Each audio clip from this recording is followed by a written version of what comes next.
17واں پارہ پڑھا گیا جس میں تقریباً 2 صورتیں پڑھی گئی. ایک ہے سورۃ الانبیاء اور دوسری سورت کا نام ہے سورۃ الحج. سورۃ الانبیاء جو ہے اس سورت میں اللہ تبارک و تعالیٰ نے انبیاء علیہ السلام کی صفات کا تذکرہ فرمایا ہے. تقریباً 17 انبیاء علیہ السلام ہے جن کا اللہ نے ذکر فرمایا ہے. حضرت ابراہیم علیہ السلام ہے، حضرت اسماعیل علیہ السلام ہے، حضرت ادریس علیہ السلام ہے، حضرت سلیمان، حضرت داؤد، حضرت ذوالکفل، حضرت یحییٰ. اس طریقے سے اللہ تبارک و تعالیٰ نے تقریباً 17 نبیوں کا اس میں ذکر فرمایا ہے. ہمارا آج کا عنوان جو ہے وہ حضرت سلیمان علیہ السلام اور حضرت داؤد علیہ السلام. حضرت داؤد علیہ السلام حضرت ابراہیم علیہ السلام کی نسل سے تعلق رکھتے ہیں، انہیں کے سلسلے سے، انہیں کے خاندان سے نسبت رکھتے ہیں. اور ان کے بیٹے حضرت سلیمان علیہ السلام. یہ 2 نبی ایسے گزرے ہیں جنہیں اللہ تبارک و تعالیٰ نے بیک وقت نبوت بھی عطا فرمائی ہے اور حکومت بھی عطا فرمائی. ہر نبی دیندار تو ہوتے ہی ہیں لیکن مالدار نہیں ہوتے. لیکن اللہ تبارک و تعالیٰ نے ظاہری اعتبار سے بھی ان کو مالدار بنایا. حکومتیں تھیں اور صرف انسانوں پر نہیں بلکہ اللہ تبارک و تعالیٰ نے حضرت سلیمان علیہ السلام کو وہ ملکہ عطا فرمایا تھا کہ حضرت سلیمان علیہ السلام کی ہواؤں پر بھی حکومت تھی. ہوا اے ہوا لے چل، بس حکم آ جائے تو وہ جہاں وہ اشارہ ہو جائے وہاں کو لے چلے. جانوروں پر حکومت، پرندوں پر حکومت، جناتوں پر حکومت اللہ تعالیٰ نے وہ ملکہ نے عطا فرمایا. 2 واقعے مجھے ذکر کرنے سے اور اس واقعے کے بعد میں کچھ اپنی اصل بات ہے. حضرت داؤد علیہ السلام تو والد صاحب ہیں اور نبی بھی ہیں اور بادشاہ بھی ہیں، لیکن اپنے حیات مبارکہ میں اپنے اولاد کو تیار کرنا، اپنی اولاد کو اپنی جگہ سنبھالنے کے قابل بنانا یہ نبیوں کی سنت ہے. چاہے دین کی ہو چاہے دنیا کی ہو، جو صلاحیتیں میرے اندر ہے اللہ میرے اولاد کے اندر وہ منتقل کر دے. یہ انسان کی سوچ ہونی چاہیے. ہاں اس کے لیے تدبیریں اختیار کرے، ترکیبیں اختیار کرے. بعض مرتبہ صاحبزادی کا جو زوم رہتا ہے، میں بادشاہ کا بیٹا ہوں، یہ زوم انسان کو ہلاک کر دیتا ہے. تو حضرت سلیمان علیہ السلام کو حضرت داؤد علیہ السلام اپنے فیصلوں کے وقت میں اپنے دربار میں موجود رکھتے ہیں اور گھر کا نظام سنبھالنے کے لیے ایک عمر کے بعد ان کو حوالے کر دیا کہ سارا گھر کا نظام سنبھالا کرو، دیکھا کرو کس چیز کی کیا ضرورت کب ہوتی ہے، کہاں سے لائی جاتی ہے. لمبا چوڑا واقعہ زندگی کا. ایک موقع پر ایک مقدمہ حضرت داؤد علیہ السلام کی دربار میں پیش ہوا. ایک شخص تھا، اس کا باغ تھا انگور کا باغ. وہ اپنے باغ کی نگرانی کیا کرتا تھا اور اپنے باغ کی فکر کیا کرتا تھا. ایک رات وہ اپنے سارے کاروبار سے فارغ ہو کر، اپنے سارے کاموں سے فارغ ہو کر وہ اپنے گھر چلا گیا. رات میں کسی اور صاحب کی بکریاں وہ اس کے باغ میں داخل ہو گئی. اب جب باغ میں داخل ہو گئی تو بکریاں داخل ہونے کے بعد کیا کریں گی؟ ادب سے کھائیں گی. پورے باغ کا نظام تر بتر ہو گیا، گرم انگور بھی کچھ کھا لیے، پیٹ کی سب کا ساری توڑ ڈالی اور اس کی جو اون پلے ہوتی ہے، جس سے اگلی امید ہوتی ہے کہ یہاں پل لگنے والا ہے، اسے بھی سارا خراب کر دیا. اب چرچا ہوا کہ یہ صبح میں خدا کا باغ ایسا ہوا، یہ ہوا، کس نے کیا، کس کی بکریوں نے کیا، کس جانور نے کیا؟ تو پتا چلا کہ فلاں صاحب نے. ان کی بکریاں جو ہے اندر گھس گئی تھی اور وہاں انہوں نے جا کر ان کے باغ کو پورا ویران کر دیا. مقدمہ دائر ہو گیا. جب مقدمہ دائر ہوا دونوں کو حضرت داؤد علیہ السلام نے بلایا اور بلا کر کے فرمایا کہ نقصان کتنا ہوا ہے؟ کہنے لگے تقریباً اتنا نقصان ہوا ہے، اتنا نقصان ہوا ہے جتنی کی بکریاں ہیں. جتنی بھی بکریاں اس کے پاس ہوگی 50 60 100، تو کہنے لگے اس کی سزا یہی ہے کہ وہ ساری کی ساری بکریاں ان کو دے دی جائے۔ باغ کے جو مالک ہے اس کو باغبان کہتے ہیں، باغبان اردو میں، تو ساری کی ساری بکریاں وہ باغبان کے حوالے کر دی جائیں۔ یہ فیصلہ ہو گیا عدالت میں، اور فیصلے کے بعد دونوں جب باہر نکلے تو حضرت سلیمان علیہ السلام نے پوچھا کیا ہوا، ابا نے کیا فیصلہ کیا؟ کہنے لگے ایسا ایسا فیصلہ کیا۔ تو حضرت سلیمان علیہ السلام نے فرمایا کہ اس سے اچھا کہ فیصلہ ہو سکتا ہے، اس سے اچھا کہ فیصلہ ہو سکتا ہے جو دونوں کے حق میں مفید ہوگا، جو دونوں کے حق میں فائدہ مند ہوگا۔ لیکن ادب کی وجہ سے ابا کے سامنے ذکر نہیں کیا، اور حضرت سلیمان علیہ السلام بچپن ہی سے بڑے ذہین تھے، بڑے فقیر تھے،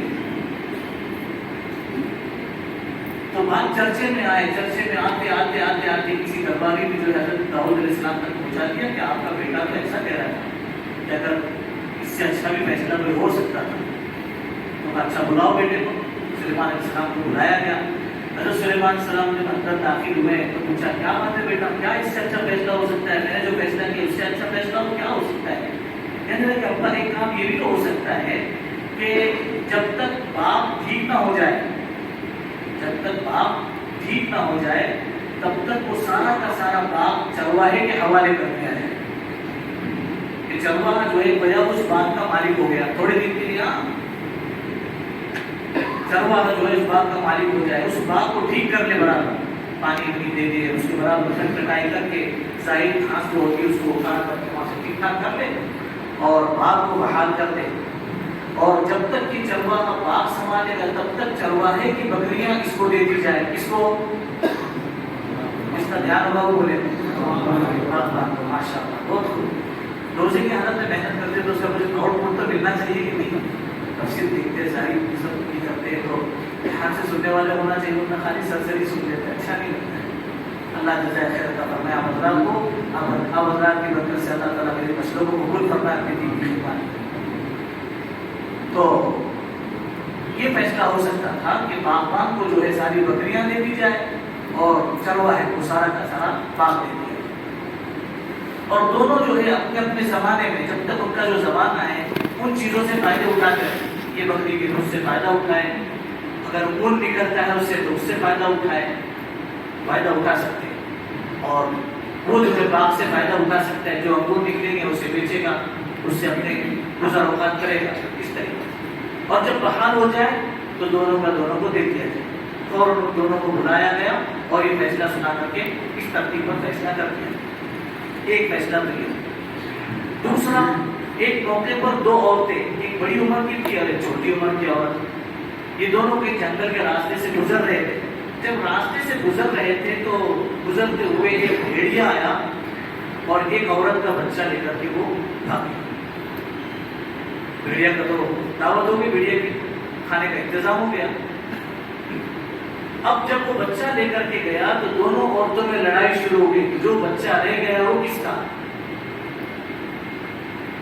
تو فوراً جھٹ سے بڑی نے، حالانکہ بڑی کا جو بچہ ہے وہ اٹھا کر بھیڑیا لے کر گیا تھا، تو بڑی نے وہ چھوٹا بچہ اٹھا کر فوراً اپنے گود میں اپنا تابا مار دیا، خدا کی زبان میں تابا مارتے نا آج کل، تابا مار دو، تو اپنے تابے میں لے لیا اس کو۔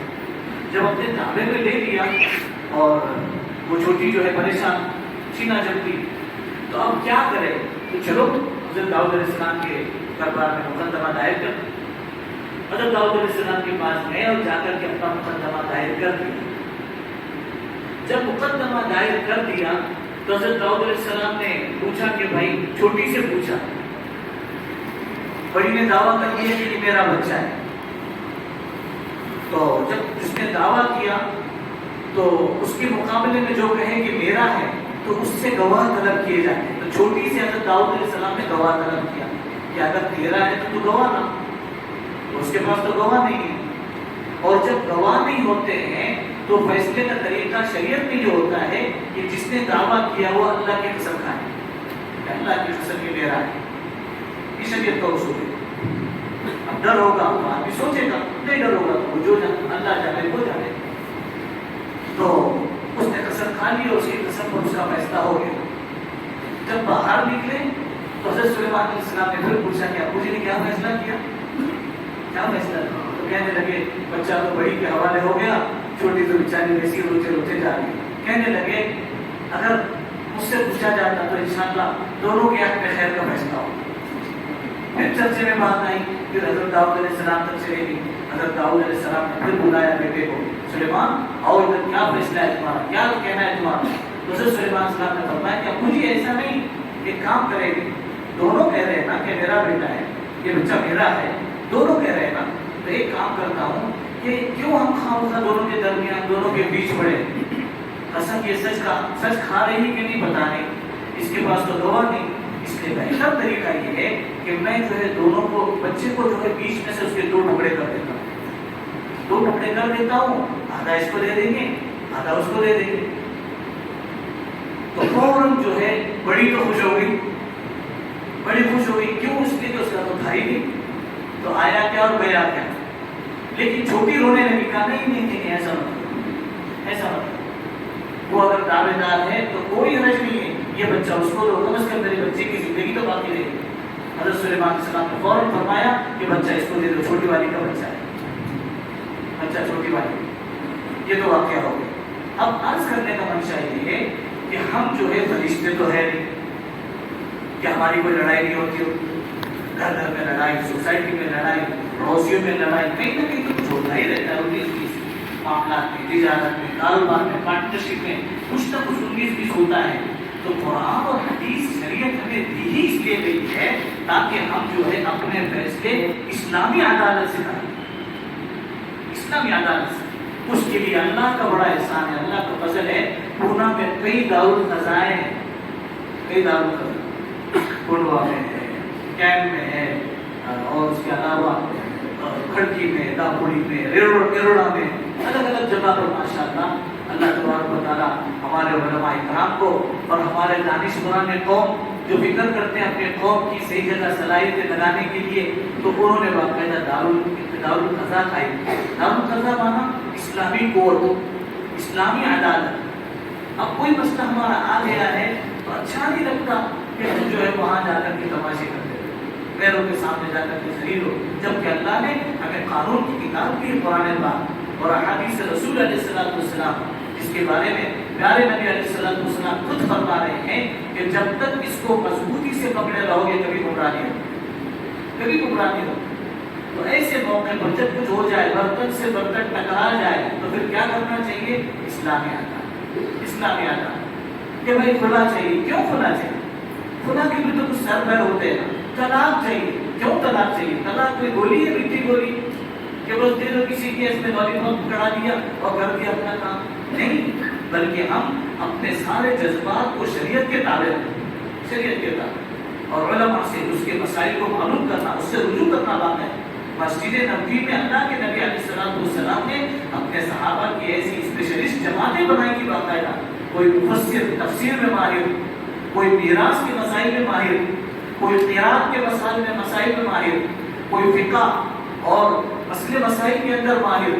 الگ الگ صحابہ کرام رضوان اللہ اجمعین کو وہ حیثیت حاصل ہو گئی تھی کہ اللہ تبارک و تعالیٰ نے اس وقت پہ ان سے بڑا کوئی نہیں، مسائل کے بتانے کے اعتبار سے، مسائل کے بتانے کے اعتبار سے، میراث کے مسائل کے بتانے، احادیث کے بتانے کے اعتبار سے ایسے باقاعدہ جماعت تیار ہے۔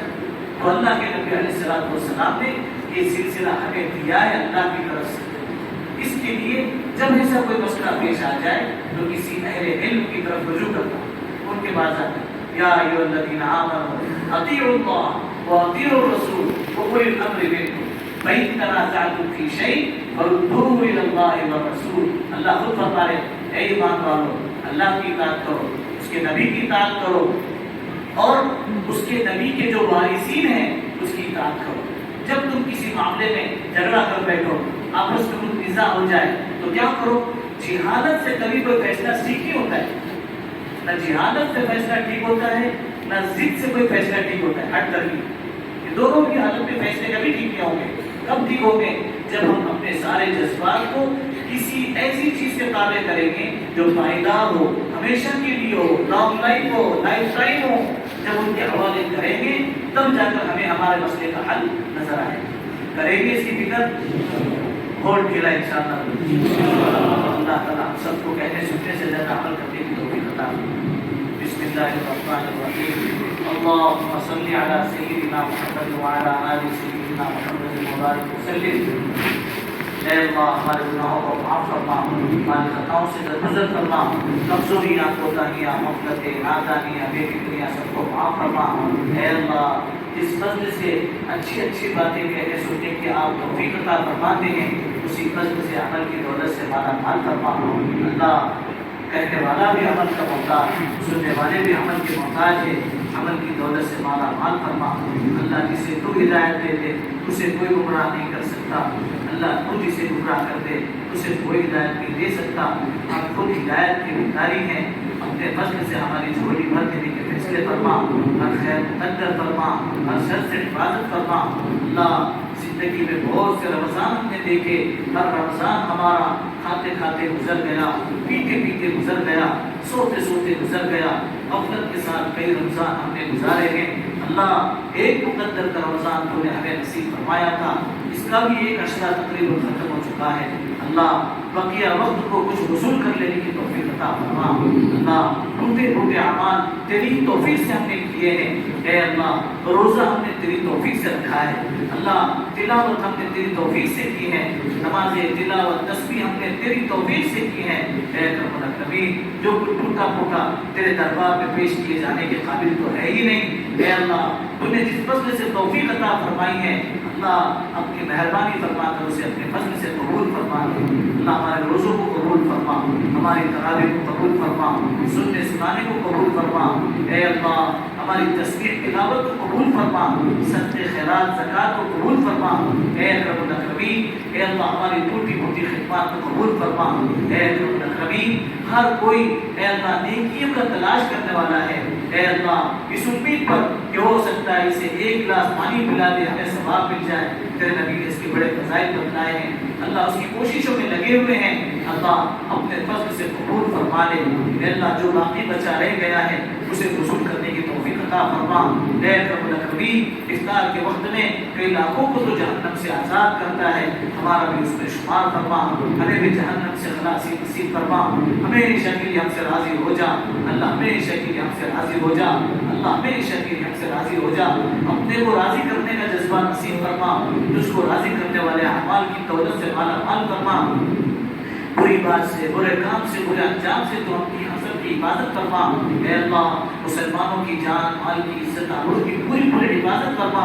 اے اللہ ہمارے علاقے میں اب تک اور کچھ علاقوں میں اب تک اے اللہ بڑی عافیت کے ساتھ روزے ہو رہے ہیں، تراویح ہو رہی ہے، تسبیح تلاوت ٹوٹے پھوٹے اعمال ہو رہے ہیں، اے اکرم الاکرمین بقیہ وقت بھی عافیت کے ساتھ گزارنے کے فیصلے فرما، ہمارے گناہوں کی پاداش سے، ہمارے گناہوں کی نحوست سے اے اللہ کسی شیطان شریر کو ہم پر مسلط نہ فرما جو ہمارے روزوں کو خراب کر دے، ہماری تراویح کو خراب کر دے، ہماری مسجدوں کے تقدس کو برباد کر دے۔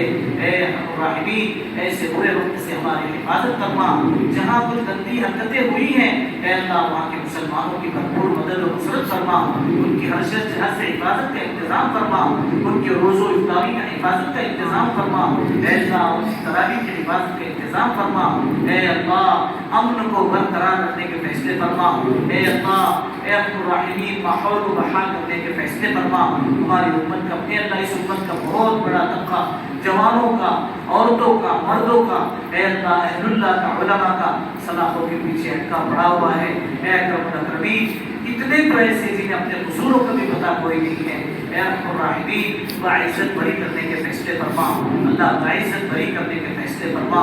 اللہ کتنوں کا تو یہی قصور ہے کہ انہوں نے تیرے کلمے کو بلند کیا ہے، اللہ تیرے نام کو بلند کیا ہے، تیرے کلام کو بلند کیا ہے، اے اللہ ان کی بھرپور مدد و نصرت فرما، اللہ ان کی بھرپور مدد و نصرت فرما، اے اللہ عزتوں کے ساتھ اور بھی وقار کو بڑھا کر بہار لانا، ان سے خوب کام لینے کے فیصلے فرما، ان کا معاون کرنے کی توفیق عطا فرما، مد مخالف بن کر زندگی گزارنے سے ہماری حفاظت فرما، اپنے کو بہتر کسی کو کمتر سمجھنے سے ہماری حفاظت فرما۔ اے اللہ پیار محبت کے ساتھ مل جل کر کی زندگی گزارنے کی توفیق عطا فرما، آپس کی تیری میری کرتے کرتے مرنے سے ہماری حفاظت فرما، بری موت برے خاتمے سے ہماری حفاظت فرما، ہم سب کو خیر کی چابی شر کا تالا بنا دینے کے فیصلے فرما، جو مانگا عطا فرما، جو مانگنا چاہیے تھا نہ مانگ سکے عافیت کے ساتھ اپنے اپنے وقت پر اپنی شان نصیب فرما۔ اے اللہ ہمارے بہت سارے بھائیوں بہنوں نے اے اللہ 12ویں کی 10ویں کے امتحانات کیے ہیں اور بھی فرسٹ ایئر سیکنڈ ایئر کے تھرڈ ایئر کے امتحانات کیے ہیں، اے اللہ کہ اعلیٰ درجات پر پہنچانے کے فیصلے فرما، جہاں پہنچانا تجھے پسند ہو وہاں تک یا اللہ ان کی رسائی نصیب فرما، اس کے لیے خیر سے اسباب پیدا فرما، خیر سے سہولتیں پیدا فرما، ہر قسم کی سہولتیں پیدا فرما۔ اے اللہ وہاں جا کر تیرے دین کا تعارف کرانے والا بنا، تیرے نام کو کلام کو کلمے کو بلند کرنے والا بنا، اسلامی تشخص کو برقرار رکھنے